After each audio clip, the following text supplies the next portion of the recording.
नमस्कार। News night के एक और अंक में आप सभी दर्शकों का बहुत बहुत स्वागत है। मैं हूं असीम मिश्रा और शुरुआत करना चाहेंगे सबसे पहले हेडलाइंस के साथ। गोवा में इंडिया एनर्जी वीक 2024 का प्रधानमंत्री नरेंद्र मोदी ने किया शुभारंभ। मजबूत ऊर्जा क्षेत्र को बताया राष्ट्र की प्रगति का शुभ संकेत। अगले 5 से 6 वर्षों में करीब 67 अरब डॉलर निवेश की जताई उम्मीद। कहा अपनी आवश्यकताओं की पूर्ति के साथ वैश्विक विकास की दिशा भी निर्धारित कर रहा है भारत। प्रधानमंत्री ने गोवा को 1330 करोड़ रुपए से अधिक की परियोजनाओं की दी सौगात। विकसित भारत विकसित गोवा 2047 कार्यक्रम में सैचुरेशन को बताया सच्ची धर्मनिरपेक्षता और सामाजिक न्याय। कहा यही सैचुरेशन गोवा और देश को मोदी की गारंटी। चुनाव आयोग से एनसीपी के शरद पवार गुट को बड़ा झटका। अजीत पवार का खेमा ही होगा असली एनसीपी का चुनाव चिन्ह भी अजीत खेमे को मिलेगा।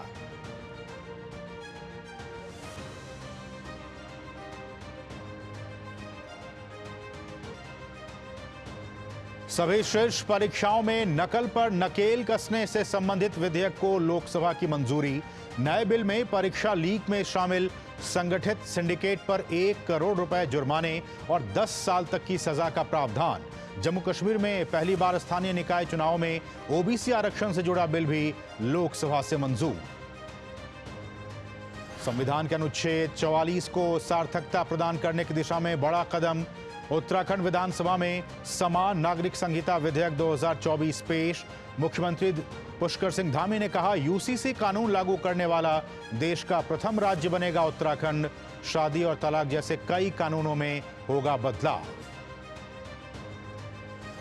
दिल्ली में बुधवार को कांग्रेस की कर्नाटक इकाई के प्रदर्शन से पहले बीजेपी का करारा प्रहार। केंद्रीय मंत्री प्रहलाद जोशी ने कहा सब समझते हुए भी राज्य में गंदी राजनीति खेल रहे हैं कर्नाटक के सीएम सिद्धारमैया। उत्तर दक्षिण विभाजन के मुद्दे को उछालने के लिए भी कांग्रेस पर साधा निशाना। ईडी की छापेमारी के बाद दिल्ली में सियासत गरमाई। बीजेपी ने आम आदमी पार्टी के नेता आतिशी के आरोपों को बताया पूरी तरह निराधार। कहा केजरीवाल ने दिल्ली को पूरी व्यवस्था को वेंटिलेटर पर डाला। बख्शे नहीं जाएंगे भ्रष्टाचारी। भारत म्यांमार की 1643 किलोमीटर लंबी कुल सीमा पर बाड़ लगाने का फैसला। केंद्रीय गृह मंत्री अमित शाह ने कहा मोदी सरकार देश की सीमाओं को अभेद्य बनाने के लिए प्रतिबद्ध। बेहतर निगरानी के लिए बनेगा पेट्रोल ट्रैक। मध्य प्रदेश के हरदा में पटाखा फैक्ट्री में विस्फोट से लगी भीषण आग। अब तक 8 लोगों की मौत, 100 से ज्यादा जख्मी। प्रधानमंत्री ने हादसे पर जताया शोक। मुख्यमंत्री ने दिए जांच के आदेश।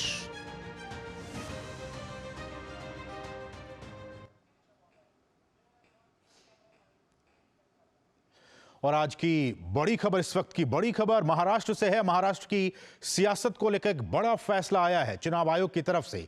चुनाव आयोग ने शरद पवार को बड़ा झटका दिया है। चुनाव आयोग ने अजीत पवार वाली राष्ट्रवादी कांग्रेस पार्टी को ही यानी कि एनसीपी को ही असली एनसीपी करार दिया है।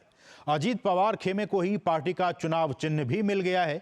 6 महीने से अधिक समय तक चली और लगभग 10 बार सुनवाई हुई।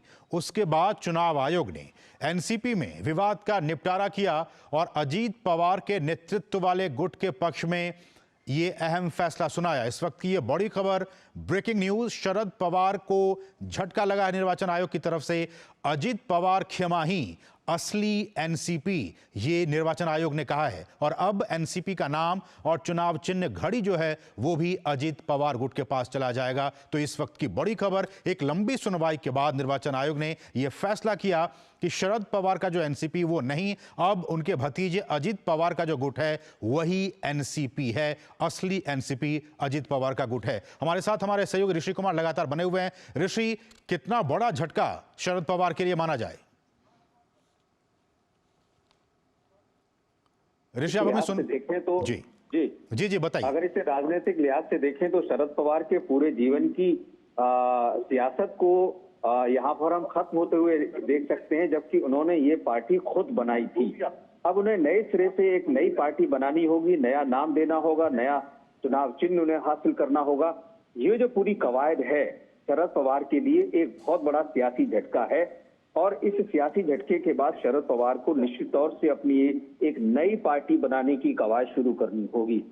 हालांकि इस पूरे मसले में चुनाव आयोग ने शरद पवार गुट को 7 फरवरी 2024 तक यानी कि शाम तक दोपहर बाद तक उनको ये समय दिया गया है और इन सभी नाम को लेकर जो भी वो राजनीतिक संगठन बनाना चाहते हैं 3 प्राथमिकताएं एक बार का विकल्प भी उनको प्रदान करने की बात की गई है और इस समय को जो राजनीतिक हलकों में अगर इस फैसले को देखा जाए तो शरद पवार को उनकी ही जो भतीजे ने जिस तरीके से सियासी अगर हार का सामना उन्हें करना पड़ा है तो ये और भी उनके लिए बड़ी चुनौती है क्योंकि ये पारिवारिक रूप से भी एक नेता को कमजोर करने वाली बात होती है, जबकि उनके ही परिवार के व्यक्ति ने उनको राजनीतिक रूप से शिकस्त दी है।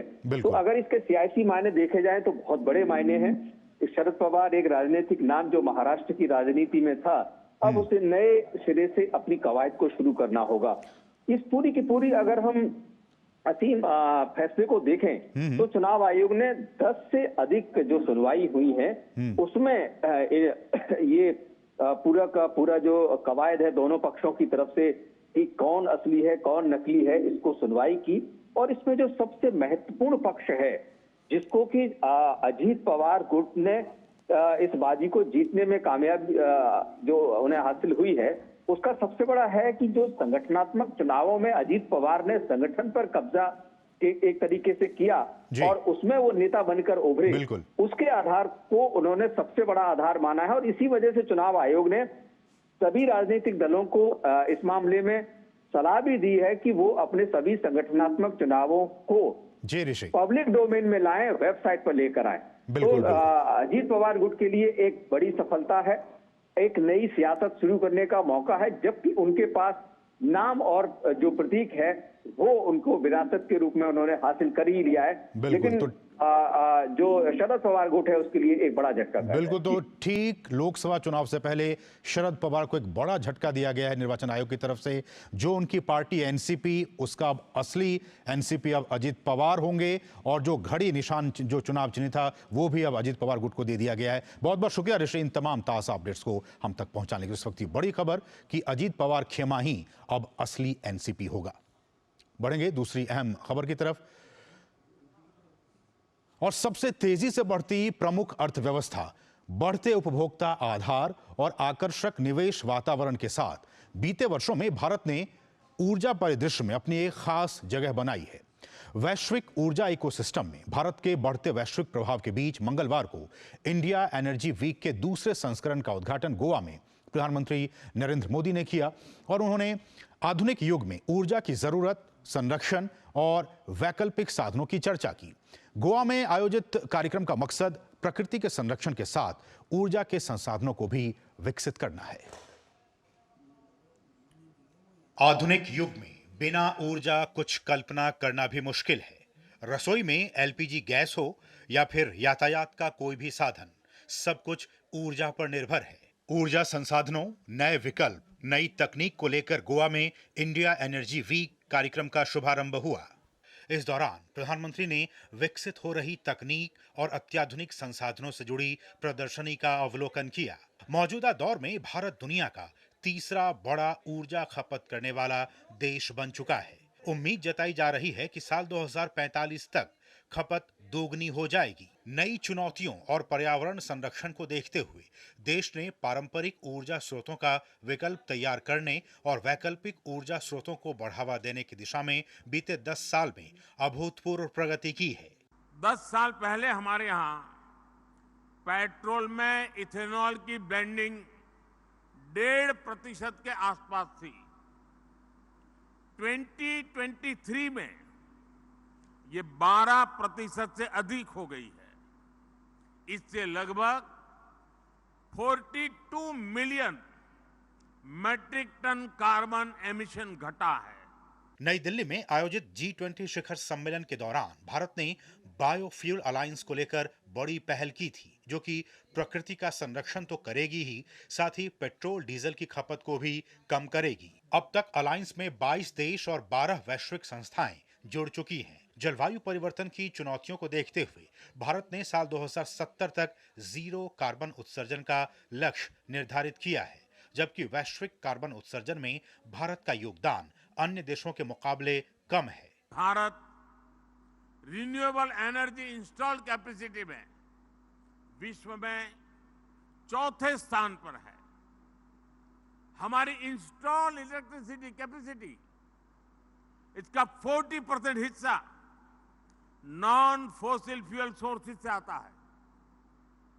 बीते एक दशक में भारत की सोलर एनर्जी इंस्टॉल्ड कैपेसिटी 20 गुना से ज्यादा बढ़ी है। प्रधानमंत्री ने बताया कि भारत ग्रीन हाइड्रोजन को लेकर तेजी से आगे बढ़ रहा है। देश में ऊर्जा क्षेत्र में निवेश की असीम संभावनाएं हैं। साथ ही सौर ऊर्जा, पवन ऊर्जा और हाइड्रोजन ऊर्जा के साथ ही बायोफ्यूल के क्षेत्र में नवोन्मेष और नई पहल के अनेक अवसर बन रहे हैं। The Prime Minister really pushed forward a new renewables agenda. The Biofuel Alliance that happened at the G20, his focus on hydrogen and renewable power, and also his focus on the circular economy and reusing resources. All of these things really help to push to a new India, to a new carbon economy. And the Prime Minister is clearly engaged in making that happen. नई ideas आई हैं, नई investments आएंगी India में। ये भी प्रधानमंत्री ने कहा कि India is a growing economy और हम डेवलपिंग कंट्री से डेवलप्ड वर्ल्ड होने जा रहे हैं। तो इससे हमारी जो ऊर्जा खपत तो बढ़ेगी ही बढ़ेगी, लेकिन इसके साथ हमारा डीकार्बोनाइजेशन का जो लक्ष्य है वो भी पूरा होगा। The pragmatic approach of the government targeting 15% of the energy mix from natural gas by 2030 is a really important initiative for us. And then the focus on all of the lower carbon solutions and green initiatives is great to see the leadership that the Prime Minister brings to the country. प्रधानमंत्री ने विश्वास जताया कि गैर पारंपरिक ऊर्जा क्षेत्र में भी भारत दुनिया को लीड करने की ताकत रखता है। समृद्ध भविष्य और सुरक्षित पर्यावरण की दिशा में योगदान के लिए प्रधानमंत्री ने विश्व के साथ मिलकर काम करने का आह्वान किया। तापस भट्टाचार्य के साथ ब्यूरो रिपोर्ट, डीडी न्यूज। तो एनर्जी सिक्योरिटी किस तरह से भारत के लिए बहुत ही महत्वपूर्ण है और पूरे ग्लोबल मंच पर भारत किस तरह से इस दिशा में एक बहुत ही महत्वपूर्ण रोल प्ले कर रहा है, इस पर करेंगे विस्तार से चर्चा अपने खास मेहमानों के साथ। लेकिन उससे पहले रुकेंगे एक बहुत ही छोटे से ब्रेक के लिए। आप देखते रहिए डीडी न्यूज। साल, बरस और सदी नहीं, एक युग गुजर जाएगा। उम्र न पूछो वंडर की, जब फर्क नजर आएगा। वंडर सीमेंट, फर्क नजर आएगा। टेक स्टार्टअप सॉलिड था, प्लान था कड़क, करना था समथिंग ग्रेट, पर शुरू से प्रॉब्लम्स में घेरा यूं कि बिजनेस हुआ अपना लम्बेट। बिजनेस गुरु की जरूरत थी खास, सीधे गए SBI स्टार्टअप ब्रांच पे तो खुल गया success. Startup advisory and support SBI startup branch पे। अरे रामदयाल, तेरी उपज का क्या हुआ? अरे औने पौने दाम मिल रहे थे इसलिए नहीं बेची। और तुम्हारी उपज? मेरी उपज ये रही मेरे मोबाइल में एकदम सुरक्षित। अरे ये तो कोई रसीद लगती है। कोई रसीद नहीं, डिजिटल रसीद है जो WDRA से पंजीकृत वेयरहाउस में उपज रखने से मिलती है। WDRA? WDRA भारत सरकार की एक संस्था है जो अच्छे और सुव्यवस्थित वेयरहाउसों को पंजीकृत करता है। अच्छा, अब तुझे इस रसीद का कमाल दिखाता हूँ, चला। देखा, इस रसीद पर बैंक से लोन हो गया। ये तो कमाल हो गया। कमाल तो अभी और भी है भैया। देखो, जब और जहां उपज के अच्छे दाम मिलेंगे, उपज बेच दूंगा और फिर बैंक का सारा लोन भी चुकता कर दूंगा। अरे वाह। मुन्नी, पापा, आप मेरा नया बैग लाए? हाँ, ये रहा तुम्हारा नया बैग। और तुम्हारे लिए झुमके। WDRA का प्रयास, किसानों का आर्थिक विकास। लाइफ में फाइनेंशियल आजादी के लिए NPS जरूरी है। रिटायरमेंट में फाइनेंशियल आजादी रहे जारी, NPS से आज ही करें तैयारी। NPS जरूरी है। सर आप बहुत लकी हैं कि आपके बेटे ने हेल्थ इंश्योरेंस और बाकी सारी फॉर्मेलिटीज टाइम से पूरी कर दी है। अब आप घर जा सकते हैं। मेरा बेटा? तो फिर आप? पॉलिसी बाजार। क्लेम के टाइम पे हमेशा आपकी हेल्प को तैयार। पॉलिसी बाजार, 1 करोड़ का हेल्थ इंश्योरेंस सिर्फ 390 रुपए महीने से शुरू। मोदी सरकार की गारंटी, भारत होगा गरीबी मुक्त। 5 सालों में 13 करोड़ 50 लाख लोगों को गरीबी से बाहर निकाला। हमारा संकल्प, विकसित भारत। गोल्डी छोले मसाले, जहां जाएं रिश्ते बनाएं। जहां जाए रिश्ते बनाए, गोल्डी मसाले। बोला आप कौन? अरे वो सब छोड़ो, बहुत बढ़िया इन्वेस्टमेंट स्कीम आई है। आज 2000 डालोगे, कल 4 मिलेगा, परसों 8, फिर 16, फिर 32, फिर 64। लिंक भेज दिया, जल्दी क्लिक करो। यूपीआई कहता है इन फर्जी इन्वेस्टमेंट वाले स्कीमों में ना फंसो, अपने पैसे का ध्यान खुद रखो। क्या समझे? क्या समझेंगे, आप ही समझा लीजिए, हम क्या समझेंगे। आप भी ये जानकारी शेयर करें और अपने आसपास के भोले को बचाएं। साल, बरस और सदी नहीं, एक युग गुजर जाएगा। उम्र न पूछो वंडर की, जब फर्क नजर आएगा। वंडर सीमेंट, फर्क नजर आएगा। और ब्रेक के बाद आपका फिर से स्वागत है। और आज जो हम चर्चा करने वाले जिस विषय पर, वो एनर्जी सिक्योरिटी से, ऊर्जा सुरक्षा से जुड़ी हुई वो चर्चा है। और विषय, हमारा जो विशेष है वो भी यही है, वैश्विक ऊर्जा विकास की दिशा तय कर रहा है भारत। जी हाँ, अपने आप में बहुत ही महत्वपूर्ण ये शब्द, ये वाक्य कि वैश्विक जो ऊर्जा विकास है, ग्लोबल एनर्जी डेवलपमेंट, उसकी दिशा कैसे तय कर रहा है भारत। आज इस पर बातचीत करेंगे। हमारे साथ 3 बहुत ही खास मेहमान इस वक्त जुड़ चुके हैं। हमारे साथ हैं ओम प्रकाश सिंह जी, जो कि डायरेक्टर हैं technology and field services ONGC से। सर आपका बहुत बहुत स्वागत है ओम प्रकाश जी। साथ ही साथ हमारे साथ दूसरे खास मेहमान हैं गौरव गोयल जी, जो कि बिजनेस हेड हैं सस्टेनेबल एविएशन फ्यूल PRA जैसे। गौरव जी आपका भी बहुत बहुत स्वागत। और हमारे साथ तीसरे खास मेहमान संजीव नाथ जी, जो कि CEO एंड MD हैं योकोगावा इंडिया लिमिटेड से। आपका भी बहुत बहुत स्वागत संजीव नाथ जी। लेकिन शुरुआत ओम प्रकाश जी मैं आप ही से करना चाहूँगा। और जैसा कि प्रधानमंत्री ने आज कहा अपने संबोधन में कि भारत की जो ग्रोथ स्टोरी है और भारत 2047 तक जो लक्ष्य रखा है, विकसित भारत के संकल्प के प्रति लगातार हम आगे बढ़ते जा रहे हैं, उस दिशा में, उस ग्रोथ स्टोरी में जो एनर्जी सेक्टर है उसकी एक बहुत ही महत्वपूर्ण भूमिका है। कैसे देखते हैं, और पूरे ग्लोबल जो एनर्जी का जो मंच है उस पर किस तरह से भारत बहुत ही महत्वपूर्ण रोल इस वक्त प्ले करता हुआ आपको दिखाई दे रहा है? यार नमस्कार। जैसा आपने बताया, भारत एनर्जी की दिशा में बहुत बड़ा रोल प्ले कर रहा है ग्लोबली। और हम काफी ग्रोइंग इकोनॉमी है और हमारा energy demand day by day बढ़ते जा रहा है।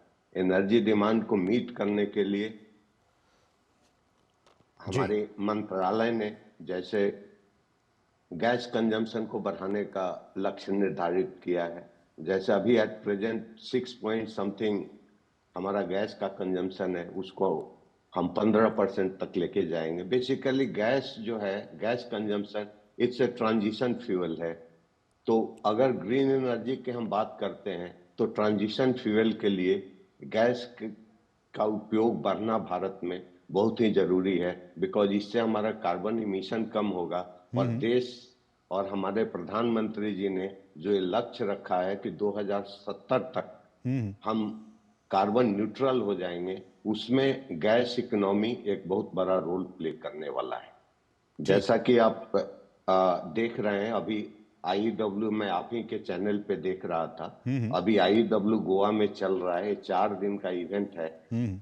सो इस इवेंट में हम fossil fuel and non fossil fuel दोनों को टारगेट कर रहे हैं। सर, हमारे मंत्रालय ने दोनों को प्रोत्साहित करने के लिए ये बहुत बड़ा इवेंट ऑर्गेनाइज किया है। 4 दिन के इवेंट में अगर आप देखेंगे तो ऑलमोस्ट 4000 डेलीगेट्स इसमें पार्टिसिपेट कर रहे हैं। 400 स्पीकर्स हैं, अराउंड 350 एग्जिबिटर्स हैं, एंड ओवरऑल अगर आप अटेंडेंस देखें तो दैट्स समवेयर अराउंड 335 1000। और इतने बड़े अगर दिग्गज जब ओम प्रकाश जी वहां पे बैठे हैं, मिलकर इस पे चर्चाएं कर रहे हैं, तो बहुत ही महत्वपूर्ण हो जाता है कि इससे क्या कुछ बातें निकल कर सामने आती है।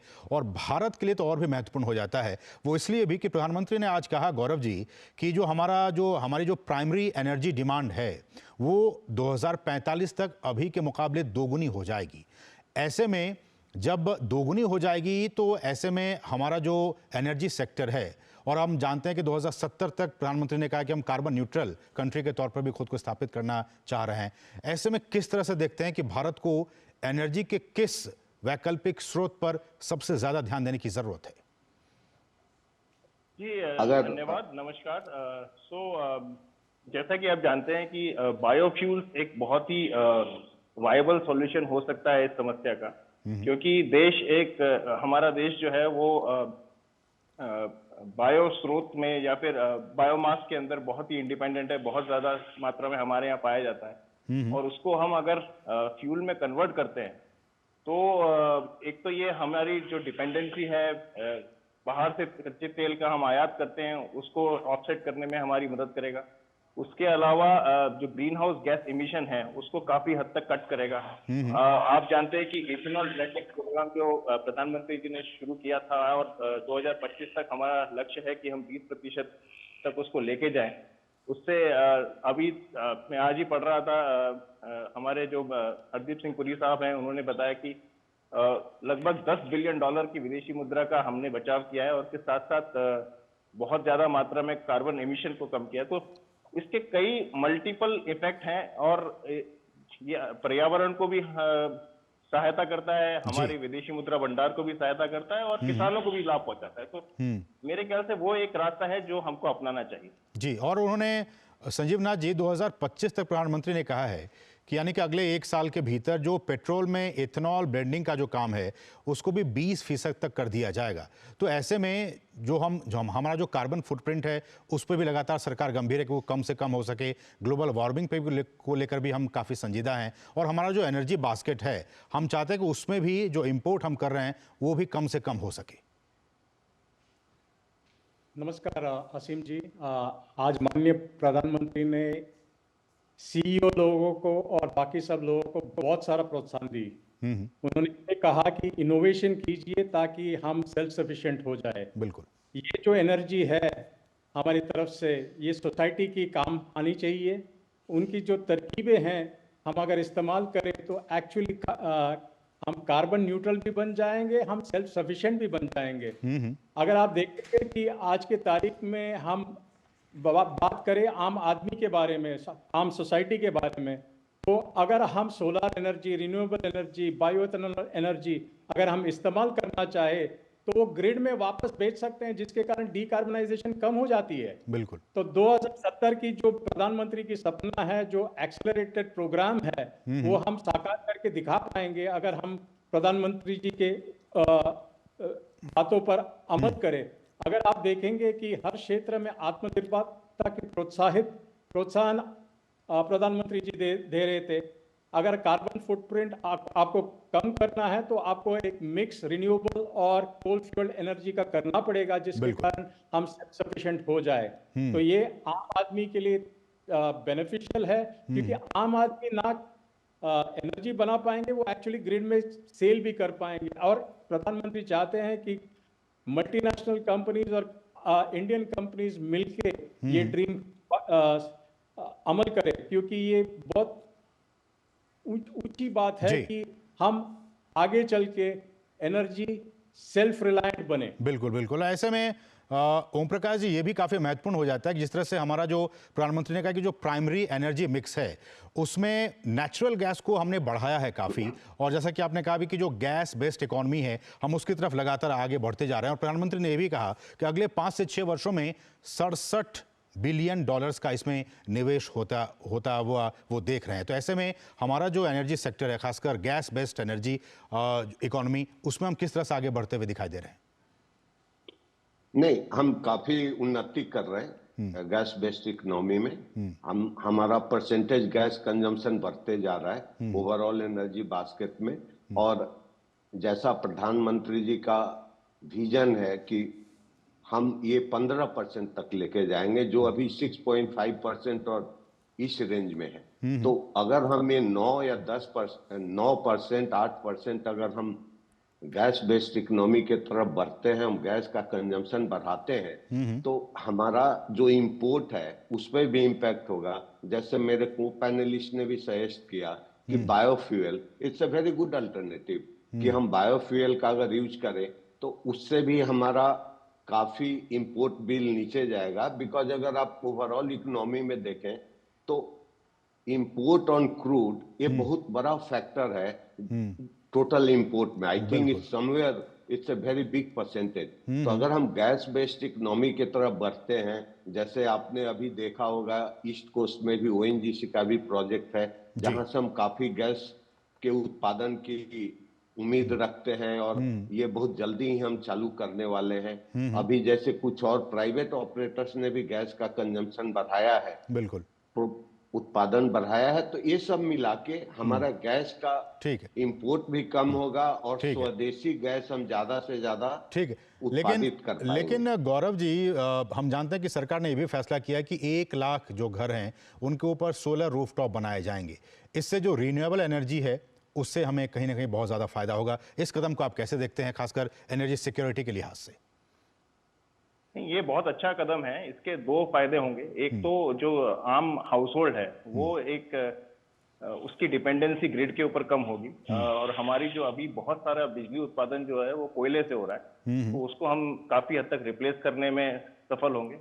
और एक आम आदमी को जितनी बिजली वो कंज्यूम करेगा उसको एक तो लाभ मिलेगा, उसके बिल में कमी आएगी। दूसरा जो एक्सेस बिजली वो देगा वो ग्रिड में दे पाएगा, तो वो एक आय का स्रोत भी बन सकता है। और साथ में बिकॉज कोयले को ये हम रिप्लेस कर रहे हैं, तो उसका फायदा हमको ग्रीन हाउस गैसेस इमिशन में मिलेगा, जिसका जो कि हमारे 2070 का जो लक्ष्य है नेट जीरो का, उसमें बहुत बिल्कुल बड़ी मात्रा में सहायक रहेगा। और साथ ही साथ संजीव नाथ जी, जैसा कि प्रधानमंत्री ने कहा कि आज की तारीख में भारत जो है वो सबसे ज्यादा निवेश अगर कहीं कर रहा है तो वो एनर्जी सेक्टर में कर रहा है। और न सिर्फ भारत बल्कि बड़े बड़े जो प्लेयर्स हैं ग्लोबल मंच पे, वो सभी आज की तारीख में भारत में निवेश करना चाह रहे हैं। ऐसे में भारत किस तरह से दिशा दिखा सकता है पूरे वैश्विक जगत को? आप देखिए कि अगर ऊर्जा की बात आती है तो उसका इफेक्ट जीडीपी पे भी होता है। बिल्कुल। तो बेसिकली आप क्या कर रहे हो कि ऊर्जा आप जितना उत्पादन करोगे या रिफाइनिंग करोगे, आपकी जीडीपी उतनी बढ़ने वाली है, क्योंकि आपकी आमदनी बढ़ने वाली है। जी। तो बेसिकली प्रधानमंत्री ने यही कहा है कि आप सेल्फ रिलायंस की तरफ आगे बढ़िए, कदम इस तरह से बढ़ाइए कि आप आत्मनिर्भर होके खड़ा हो सके ऊर्जा के सेक्टर में। और जिस दिन भारत ऊर्जा के सेक्टर में खड़ा हो जाएगा, उस दिन भारत को रोकने वाला कोई भी ताकत नहीं रह सकता। भारत को 2030 का जो प्रधानमंत्री का सपना है, जो 2027 तक वो साकार करना चाहते हैं कि 3rd largest economy in the world, बिल्कुल, वो तो साकार होते होते वो ऊर्जा is going to play one of the biggest factors. मतलब वो बड़ी बात है कि ऊर्जा, बिकॉज हमारी जो पॉपुलेशन है इतनी बड़ी है, वो पूरा निर्भर होता है ऊर्जा के ऊपर। बिल्कुल बिल्कुल। तो जैसे कहा गया कि gas based economy, coal based, green hydrogen की बात प्रधानमंत्री ने कही, ये सब इकोनॉमी मिलके हम खड़ा होने वाले हैं। बिल्कुल बिल्कुल। और हमें ये सब टेक्नोलॉजी इस्तेमाल करना है जिसके कारण हम सेल्फ रिलायंट बन सके। बिल्कुल बिल्कुल। समय इतना ही है, तो लगातार सरकार की कोशिश कि जो फॉसिल फ्यूल्स हैं उनका कम से कम इस्तेमाल हो सके, रिन्यूएबल एनर्जी पर हम ज़्यादा से ज़्यादा जा सकें, और आने वाले दिनों में किस तरह से भारत कार्बन न्यूट्रल बन के अब खुद को स्थापित करे, और पूरे वैश्विक जगत में भारत एनर्जी के सेक्टर में खुद को एक लीड प्लेयर के तौर पर खुद को स्थापित करने की दिशा में इसमें लगातार आगे बढ़ता जा रहा है। ये हमारी कोशिश भी है। बहुत बहुत शुक्रिया। समय इतना ही है। ओम प्रकाश जी, आपका बहुत बहुत शुक्रिया हमारे साथ जुड़ने के लिए। गौरव जी, आपका भी बहुत बहुत शुक्रिया, और संजीव नाथ जी, आपका भी बहुत बहुत शुक्रिया। आप तीनों मेहमानों का हमारे साथ जुड़ने के लिए इस कार्यक्रम में बहुत बहुत शुक्रिया। बढ़ेंगे आगे, बात करेंगे दूसरी अहम खबरों की। प्रधानमंत्री नरेंद्र मोदी ने आज गोवा में ONGC सी सर्वाइवल सेंटर का उद्घाटन किया। ONGC सी सर्वाइवल सेंटर वैश्विक मानकों के अनुरूप एक अद्वितीय समुद्री सर्वाइवल प्रशिक्षण केंद्र के रूप में विकसित किया गया है। इसमें 10,000 से 15,000 कर्मियों को वार्षिक प्रशिक्षण दिया जा सकेगा। इससे खराब मौसम की स्थिति में नियंत्रित अभ्यास से प्रशिक्षुओं के समुद्री जीवन कौशल में वृद्धि होगी और संभावित आपदाओं से सुरक्षित रहने की संभावना बढ़ जाएगी। पीएम ने इस केंद्र की विशेषताओं का अवलोकन किया और कर्मियों से जानकारी ली।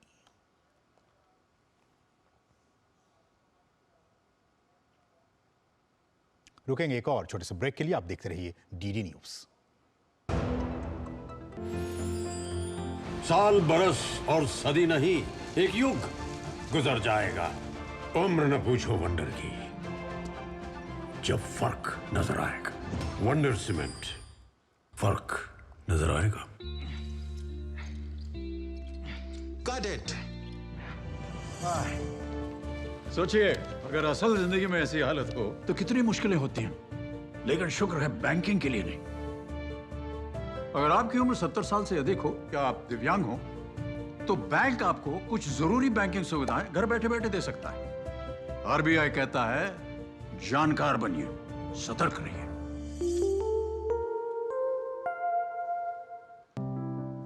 लाइफ में फाइनेंशियल आजादी के लिए एनपीएस जरूरी है। रिटायरमेंट में फाइनेंशियल आजादी रहे जारी, एनपीएस से आज ही करें तैयारी। एनपीएस जरूरी है। यारो, शादी तो मैं प्रीति से ही करूंगा। कॉलेज टॉप करके अच्छी सी नौकरी लूंगा, झट से प्रीति को प्रपोज कर दूंगा और फैमिली हॉलिडे स्पेन में। वाह यार, मैं तेरी प्लानिंग का बड़ा फैन हूं। तू आज ही एसबीआई में अपना सेविंग्स अकाउंट ओपन कर ले और अपने स्पेन हॉलिडे की सेविंग शुरू कर दे। एसबीआई सेविंग्स अकाउंट के साथ पाइए सेफ, सिक्योर, कन्वीनियंट बैंकिंग और ग्रेट कस्टमर सर्विस। एसबीआई, देश का फैन। गोल्डी छोले मसाले, जहाँ जाए रिश्ते बनाए, जहाँ जाए रिश्ते बनाए, गोल्डी मसाले।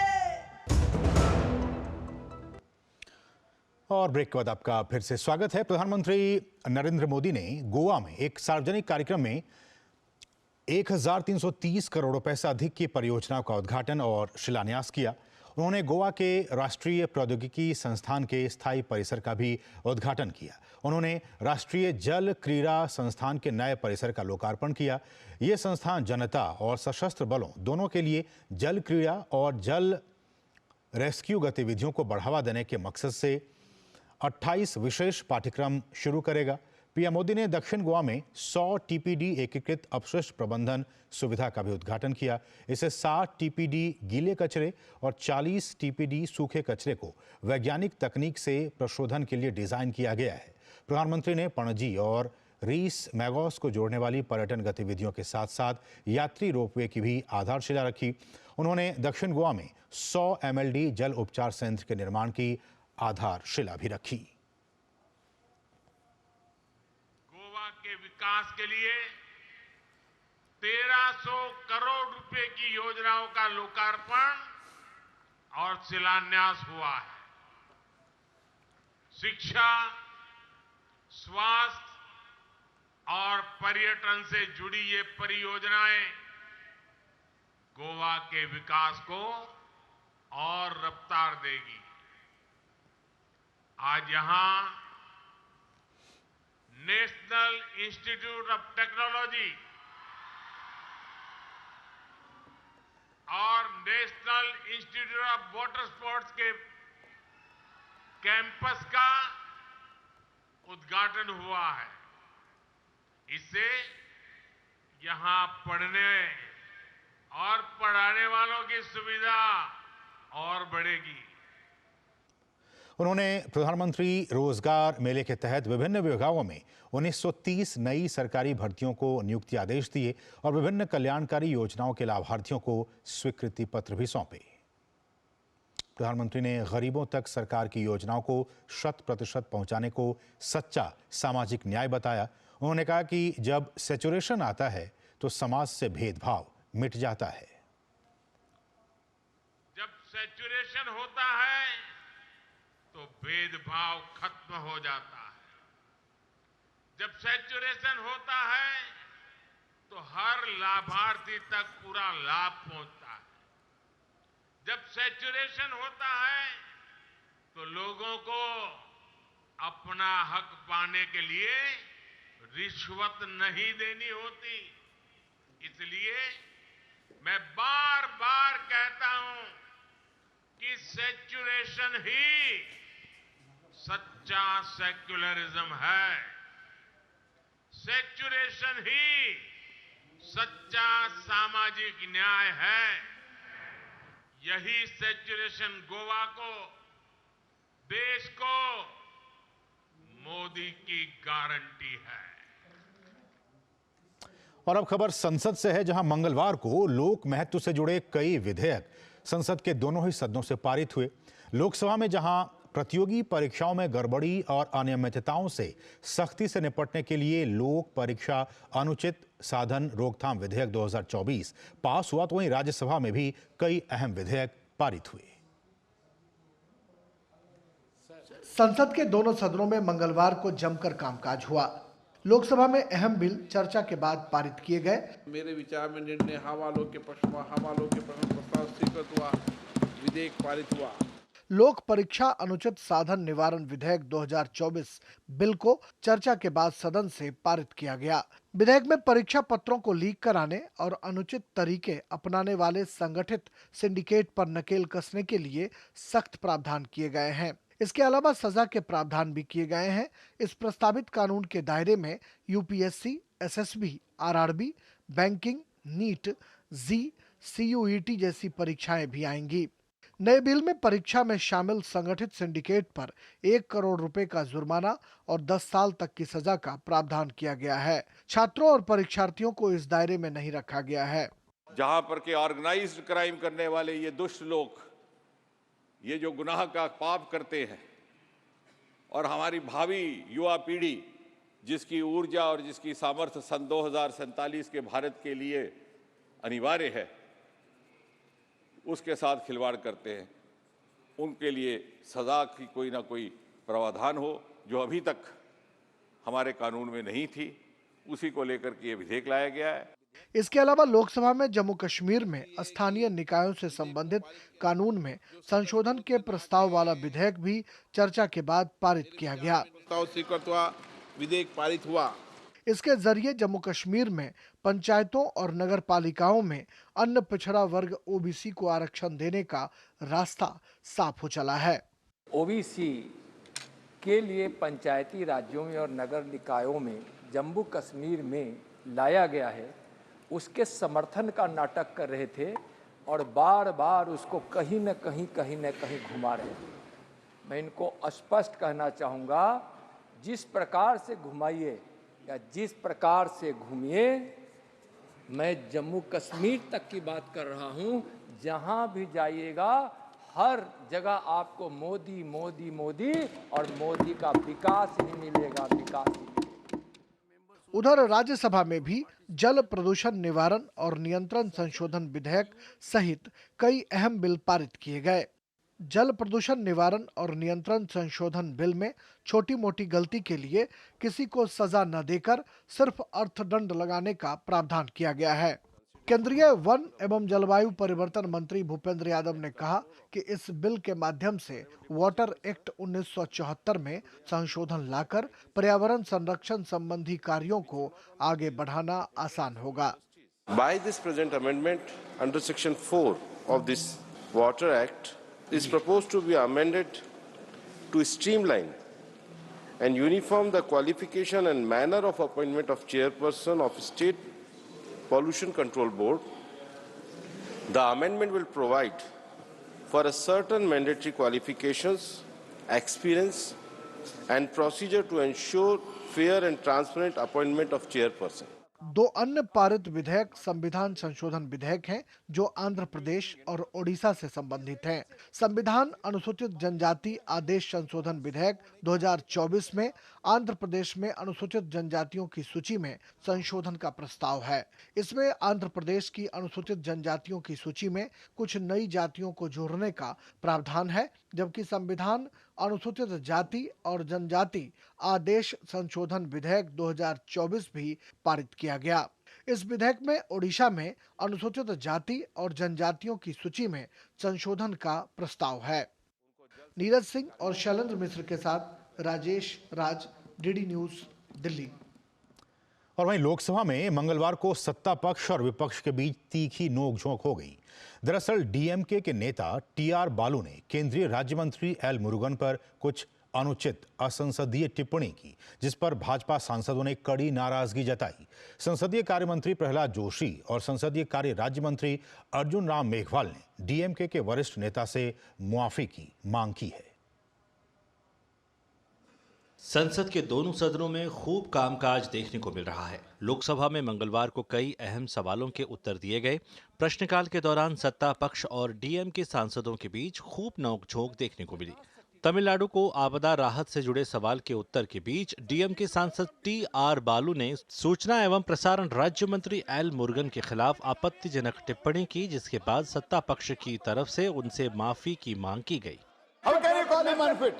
You cannot call a minister and member unfit. It is unfair. You are senior member. How can you call him unfit? That is not a good thing, sir. मेरे हिसाब से टीआर बालू साहब एक दलित जो मंत्री परिषद के हमारे साथी हैं एल मुरुगन साहब, उनका अपमान करना चाहते थे। माफी मांगने की हमने डिमांड रखी थी लोकसभा में, हमारे साथी भी सब खड़े हो गए थे। एक मंत्री परिषद के साथी है, तमिलनाडु से आते हैं, दलित समाज से आते हैं, उनका आप लोकसभा में इस तरह से अपमान कर रहे हो उस सदन में। ये आपको शोभा देता है? डीएमके की राजनीति है, डीएमके की ये पॉलिटिक्स है क्या? और कांग्रेस के लोग भी उनके साथ खड़े थे, तो हम कांग्रेस के नेताओं से भी पूछना चाहते हो, क्या आप भी दलित विरोधी हो क्या? See, they are speaking only social justice in the mouth only. They are not following the social justice. As an SC minister, they are. He told unfit minister. It is an unparliament. It is an undigestible. It is an unfortunate. Our Prime Minister Sri Narendra Modi ji, how he concerned about the Tamil Nadu, Tamil Makkal, Tamil culture, Tamil people. We are standing in new Parliament House. Tamil pride, Sengol is there. सत्ता पक्ष से माफी की मांग के बीच DMK सहित इंडी गठबंधन के सहयोगियों ने वॉकआउट किया। टीआर बालू ने सत्ता पक्ष द्वारा लगाए गए आरोपों पर सफाई दी। I am asking the open parliament. I was going on asking what is unparliament. I have said which has initiated the ruling party. Nothing. That without any the insinuation. I have appreciated Rajnath Singh. I have appreciated Nirmala Sitharaman. I have appreciated the Prime Minister who has sent both the ministers to the Tamil Nadu for inspection. उधर राज्यसभा में सुबह शून्यकाल के बाद 12 बजे से प्रश्नकाल में कई सवालों के उत्तर दिए गए। स्वास्थ्य मंत्री मनसुख मांडविया ने बताया कि देश में 1 लाख से ज्यादा आरोग्य मंदिर बनाए गए हैं। 60 करोड़ लोगों को हेल्थ सिक्योरिटी देके देश में 5 लाख की मुफ्त इलाज की गारंटी नरेंद्र मोदी जी ने देश के नागरिकों को दी है। वैसे ही देश के गरीब लोगों को सस्ती दवाएं मिले और बिना दवाई से कोई परिवार में कोई सदस्य का के यहाँ मृत्यु की नौबत नहीं आनी चाहिए। इसके लिए देश में 10,500 से अधिक जनऔषधि केंद्र चलाया जा रहा है ताकि देश में गरीबों को सस्ती दवाएं मिले। गौरतलब है कि संसद का बजट सत्र 9 फरवरी तक चलना है। ऐसे में विधायी कामकाज के साथ अन्य कामकाज में भी दोनों सदनों में तेज प्रगति देखने को मिल रही है। राजेश राज और नीरज सिंह के साथ शैलेंद्र मिश्र, डीडी न्यूज। और यहाँ रुकें एक और छोटे से ब्रेक के लिए। आप देखते रहिए डीडी न्यूज। बोला कौन है? मैं पर हुआ क्या? बिजली का बिल नहीं भरा और पूछता है हुआ क्या? आप जल्दी से ऐप डाउनलोड कर बिल तो भर दिया था, फिर डर क्यों रहे हो? हाँ, नकली चाकू, नकली बिल। यूपीआई कहता है कोई भी अनजान ऐप डाउनलोड ना करें, अपने पैसे का ख्याल खुद रखें। चलिए, आपको पनवेल नहीं जाना है? पनवेल? हाँ, निकलिए। सही बोला। आप भी ये जानकारी शेयर करें और अपने आसपास के भोले को बचाओ। साल, बरस और सदी नहीं, एक युग गुजर जाएगा। उम्र न पूछो वंडर की, जब फर्क नजर आएगा। वंडर सीमेंट, फर्क नजर आएगा। गोल्डी छोले मसाले, जहाँ जाएं रिश्ते बनाएं। जहाँ जाए रिश्ते बनाए, गोल्डी मसाले। कुछ महीने पहले मेरे दोस्त की हेल्थ अचानक खराब हुई और कुछ दिनों में ही उसकी डेथ हो गई। उसने पॉलिसी बाजार से टर्म लाइफ इंश्योरेंस लिया हुआ था। मैंने पॉलिसी बाजार को कांटेक्ट किया। उनकी टीम ने क्लेम दिलाने में उसकी पेरेंट्स की पूरी हेल्प की। क्लेम के टाइम पे आपकी हेल्प के लिए हमेशा तैयार। पॉलिसी बाजार, 1 करोड़ का टर्म लाइफ इंश्योरेंस सिर्फ 470 रुपए महीने से शुरू। मोदी सरकार की गारंटी, सबका अपने पक्के घर का सपना होगा पूरा। 4 करोड़ पक्के घरों का निर्माण, हमारा संकल्प विकसित भारत। टेक स्टार्टअप सॉलिड था, प्लान था कड़क, करना था समथिंग ग्रेट, पर शुरू से प्रॉब्लम्स ने घेरा यूं कि बिजनेस हुआ अपना लम्बेट। बिजनेस गुरु की जरूरत थी खास, सीधे गए SBI स्टार्टअप ब्रांच पे तो खुल गया success. Startup advisory and support SBI startup branch पे। और ब्रेक के बाद आपका फिर से स्वागत है। देश के संविधान निर्माताओं की अपेक्षाओं के अनुरूप भारत के संविधान के अनुच्छेद 44 को सार्थकता प्रदान करने की दिशा में आज का दिन देवभूमि उत्तराखंड के लिए बहुत ही खास रहा। उत्तराखंड विधानसभा सत्र के दूसरे दिन मुख्यमंत्री पुष्कर सिंह धामी ने समान नागरिक संहिता विधेयक को सदन के पटल पर रखा। उत्तराखंड के लिए मंगलवार का दिन बहुत खास रहा। मुख्यमंत्री पुष्कर सिंह धामी संविधान की कॉपी के साथ राज्य विधानसभा पहुंचे और समान नागरिक संहिता विधेयक 2024 सदन में पेश किया। उत्तराखंड विधेयक 2024 को पुनर्स्थापित करता हूं। सोशल मीडिया प्लेटफॉर्म एक्स पर मुख्यमंत्री पुष्कर सिंह धामी ने कहा कि हमारी सरकार ने पूरी जिम्मेदारी के साथ समाज के सभी वर्गों को साथ लेते हुए समान नागरिक संहिता का विधेयक विधानसभा में पेश कर दिया है।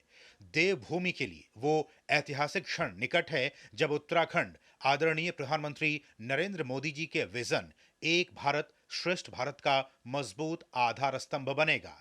सदन में विधेयक के पेश होने के बाद प्रदेश भाजपा मुख्यालय में कार्यकर्ताओं ने मिठाइयां बांटकर खुशी मनाई और मुख्यमंत्री सहित पूरी प्रदेश सरकार का आभार व्यक्त किया। संविधान के अनुच्छेद 44 के तहत पेश समान नागरिक संहिता बिल को लेकर अलग अलग धर्मों की तरफ से प्रतिक्रियाएं भी सामने आईं, जिसमें सभी ने इसका स्वागत किया। मोदी जी का जो विजन है सबका साथ सबका विकास, तो जब ये बात होती है तो क्यों नहीं फिर सबके लिए एक जैसा कानून होना चाहिए। ये तो संवैधानिक एक ड्यूटी, मैं कहूंगी कर्तव्य था, जो संविधान बनाने वालों ने भी इस पर कई बार चर्चा की और उसको एक ड्यूटी के रूप में और आने वाले भविष्य के एक गाइडिंग प्रिंसिपल के रूप में छोड़ दिया गया था कि एक समय पर ये पूरा होगा। तो ये अपने पूर्वजों का वायदा पूरा करने का काम जो प्रधानमंत्री जी के नेतृत्व में हमारी सरकार और पार्टी के लोग और धामी जी ये सब लोग कर रहे हैं, मैं इनका स्वागत करती हूँ। जो कानून आपके लिए है वही मेरे लिए है, वही इनके लिए है। तो देश के हित में, प्रदेश के हितों में और खासकर देश हित में यूसीसी बहुत जरूरी है। बहुत लंबे समय से पूरे भारतवर्ष में इस यूनिफॉर्म सिविल कोड की प्रतीक्षा की जा रही थी और ये बड़े सौभाग्य की बात है उत्तराखंड के लिए कि देवभूमि उत्तराखंड से ही इसकी पहल हुई है। विधेयक पास होने के बाद देवभूमि उत्तराखंड देश में यूसीसी लागू करने वाला आजादी के बाद पहला राज्य बन जाएगा।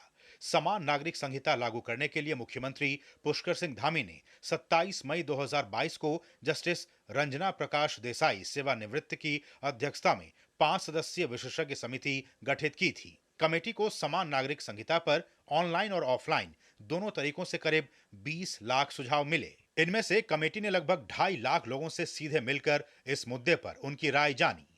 आपको बताते चलें कि समान नागरिक संहिता का मतलब है कि पूरे देश के लिए एक समान कानून के साथ ही सभी धार्मिक समुदायों के लिए विवाह, तलाक, विरासत, गोद लेने के नियम एक ही होंगे। संविधान के अनुच्छेद 44 में सभी नागरिकों के लिए समान कानून लागू करने की बात कही गई है। अनुच्छेद 44 संविधान के नीति निर्देशक तत्वों में शामिल है। इस अनुच्छेद का उद्देश्य संविधान की प्रस्तावना में धर्मनिरपेक्ष लोकतांत्रिक गणराज्य के सिद्धांत का पालन करना है। आपको बता दें कि भारत में सभी नागरिकों के लिए एक समान आपराधिक संहिता तो है, लेकिन समान नागरिक कानून नहीं है। समान नागरिक संहिता के लागू होने के बाद जहां बहुविवाह पर रोक लगेगी, वहीं कानून बनने के बाद सभी धर्मों की लड़कियों की शादी की कानूनी उम्र 21 साल भी तय हो जाएगी। इसके साथ ही लिव इन रिलेशनशिप में रहने वालों के लिए रजिस्ट्रेशन कराना जरूरी होगा। सुप्रीम कोर्ट ने भी अपने कई ऐतिहासिक निर्णयों में सरकार से समान नागरिक संहिता को लागू करने का आह्वान किया है। संजीव सुंदरियाल के साथ ब्यूरो रिपोर्ट, डीडी न्यूज। और अब बात आम आदमी पार्टी की, जिसमें मनी लॉन्ड्रिंग से जुड़े मामले में मंगलवार को दिल्ली में आम आदमी पार्टी के बड़े नेताओं के घर ईडी की छापेमारी हुई, जिसके बाद दिल्ली की सियासत गर्मा गई है और आरोप प्रत्यारोप के दौर भी देखने को मिले हैं। भ्रष्टाचारियों पर नकेल कसने के लिए ईडी की कार्रवाई लगातार जारी है। इसी कड़ी में सुबह सुबह राजधानी दिल्ली में आम आदमी पार्टी के कई नेताओं के खिलाफ ईडी एक्शन में नजर आई। जानकारी के मुताबिक ईडी की टीम ने मनी लॉन्ड्रिंग से जुड़े मामले में आप सांसद एनडी गुप्ता, सीएम केजरीवाल के निजी सचिव विभव कुमार और दिल्ली जल बोर्ड के पूर्व सदस्य शलभ कुमार समेत 12 से ज्यादा ठिकानों पर छापेमारी की, जिसके बाद दिल्ली में सियासत गर्मा गई। बीजेपी ने मुख्यमंत्री अरविंद केजरीवाल पर दिल्ली की पूरी व्यवस्था को वेंटिलेटर पर डालने का आरोप लगाया। साथ ही एजेंसियों के दुरुपयोग का आपके आरोपों को खारिज करते हुए इसे बेबुनियाद बताया।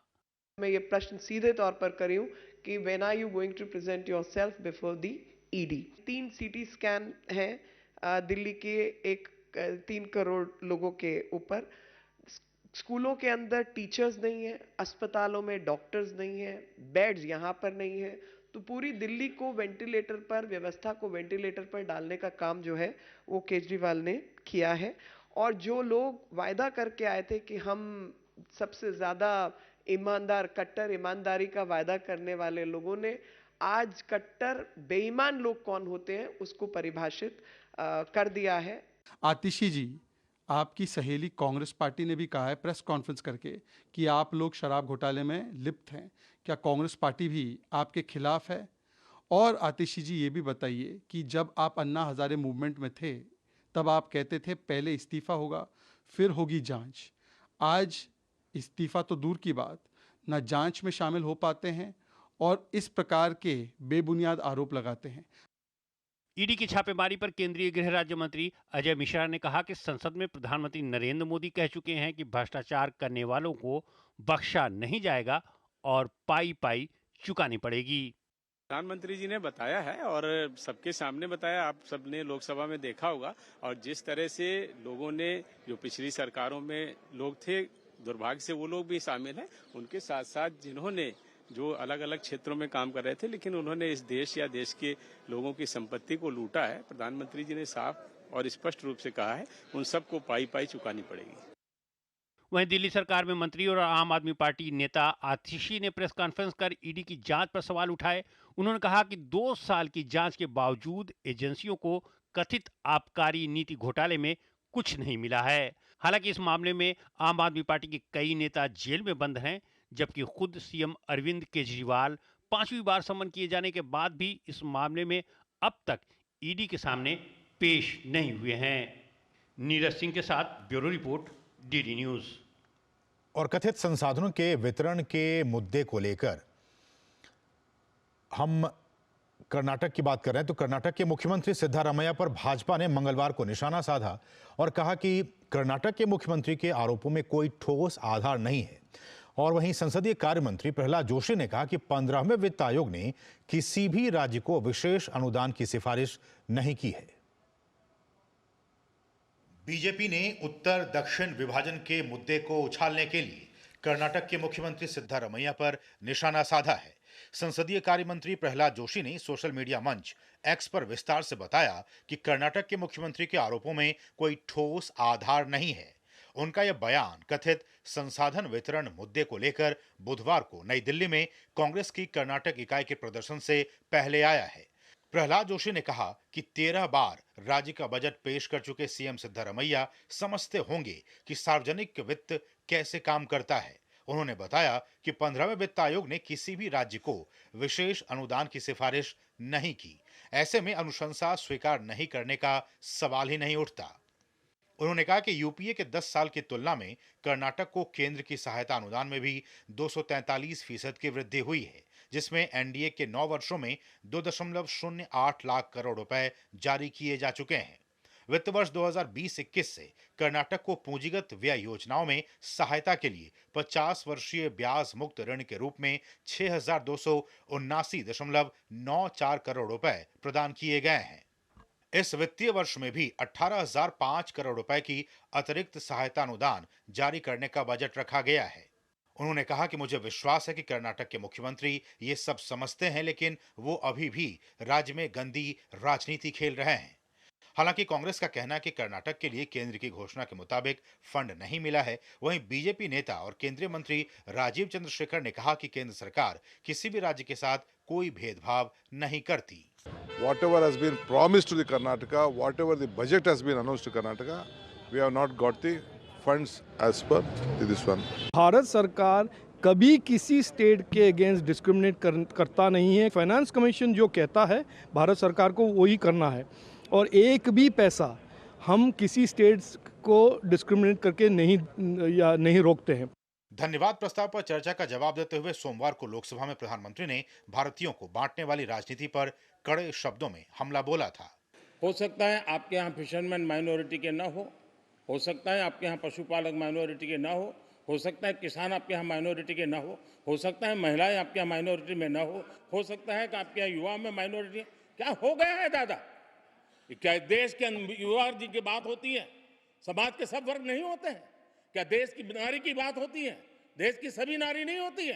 कब तक टुकड़ों में सोचते रहोगे? कब तक समाज को बांटते रहोगे? सब सीमा करो, बहुत तोड़ा देश को।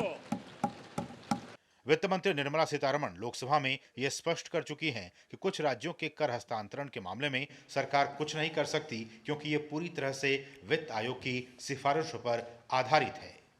Bureau report, DD news. और यहाँ रुकें एक और छोटे से ब्रेक के लिए। आप देखते रहिए डीडी न्यूज। हेलो बेटा। मिस्टर विकास के साथ कौन है? बस बेटा थोड़ी देर और। वो मिस्टर विकास की फाइल आप पॉलिसी बाजार। मैम आपका हेल्थ इंश्योरेंस क्लेम अप्रूव हो गया है। अब आप सर को घर ले जा सकती हैं। क्लेम के टाइम पे हमेशा आपकी हेल्प को तैयार पॉलिसी बाजार। 1 करोड़ का हेल्थ इंश्योरेंस सिर्फ 390 रुपए महीने से शुरू। मौसम को अपने पैशन के बीच जो नहीं आने देते, मैं उनका फैन हूं। मेरी तरह एसबीआई भी आपका फैन है, इसलिए एसबीआई आपके लिए थोड़ी एक्स्ट्रा मेहनत करता है। तो excellent customer service, assistance to MSMEs और टेक्नोलॉजी ड्रिवन बैंकिंग सॉल्यूशंस। घर छोड़ दूं? एसबीआई बदल रहा है क्योंकि हम एक बदलते देश के फैन हैं। एसबीआई, देश का फैन। गोल्डी छोले मसाले, जहाँ जाए रिश्ते बनाए। जहाँ जाए रिश्ते बनाए, गोल्डी मसाले। लाइफ में फाइनेंशियल आजादी के लिए एनपीएस जरूरी है। रिटायरमेंट में फाइनेंशियल आजादी रहे जारी, एनपीएस से आज ही करें तैयारी। एनपीएस जरूरी है। जल्दी करो यार, प्लीज जल्दी। दूसरा कोई मैच है क्या? ऐसा ही कुछ है यार, बैंक जाना है दादाजी को लेके। हाँ यार, उम्र होने पर कभी कभी मदद तो लगती है, पर बैंकिंग में नहीं। वैसे भी आरबीआई कहता है सीनियर सिटीजन सबसे पहले। अगर आप 70 साल से ऊपर हैं और आप बैंक नहीं जा सकते तो बैंक आएगा आपके पास जरूरी सेवाएं लेकर, वो भी वाजिब दरों पर। सीनियर सबसे पहले। आरबीआई कहता है जानकार बनिए, सतर्क रहिए।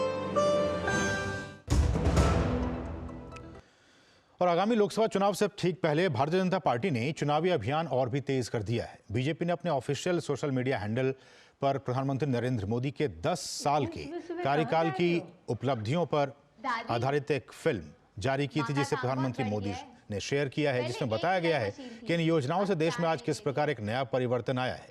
बीजेपी के आधिकारिक सोशल मीडिया अकाउंट्स पर देश की 8 प्रमुख भाषाओं में इस फिल्म को जारी किया गया है। 2024 के चुनावों के लिए बीजेपी ने नारा दिया, सपने नहीं हकीकत बुनते हैं, तभी तो सब मोदी को चुनते हैं। ये अभियान बताता है कि कैसे पीएम ने करोड़ों भारतीयों के सपनों और आकांक्षाओं को हकीकत में बदल दिया है। और आखिर में आपको छोड़े जाते हैं देश की कुछ और महत्वपूर्ण खबरों के साथ। आप देखिए इन खबरों को और हमें दीजिए अनुमति। नमस्कार। ज्ञानवापी प्रकरण में जिला अदालत में आज एक बार फिर सुनवाई हुई। मामले की एक वादिनी राखी सिंह के माध्यम से प्रार्थना पत्र जिला जज के कोर्ट में दिया गया था, जिसमें कहा गया है कि एएसआई के सर्वे के दौरान अभी तक 8 तहखानों का सर्वे नहीं हो सका है, उनका भी एएसआई सर्वे होना चाहिए। अब इस मामले की अगली सुनवाई 15 फरवरी को होगी। नई दिल्ली में 9 फरवरी से 2 दिवसीय सुशासन महोत्सव का आयोजन हो रहा है। इस महोत्सव में भाजपा के राष्ट्रीय अध्यक्ष जेपी नड्डा सहित कई राज्यों के मुख्यमंत्रियों के साथ केंद्रीय मंत्री मनसुख मांडविया और जम्मू कश्मीर के उपराज्यपाल मनोज सिन्हा भी शामिल होंगे। केंद्रीय पेट्रोलियम और प्राकृतिक गैस मंत्री हरदीप सिंह पुरी ने कहा कि ऊर्जा के क्षेत्र में देश लगातार आत्मनिर्भरता की ओर आगे बढ़ रहा है।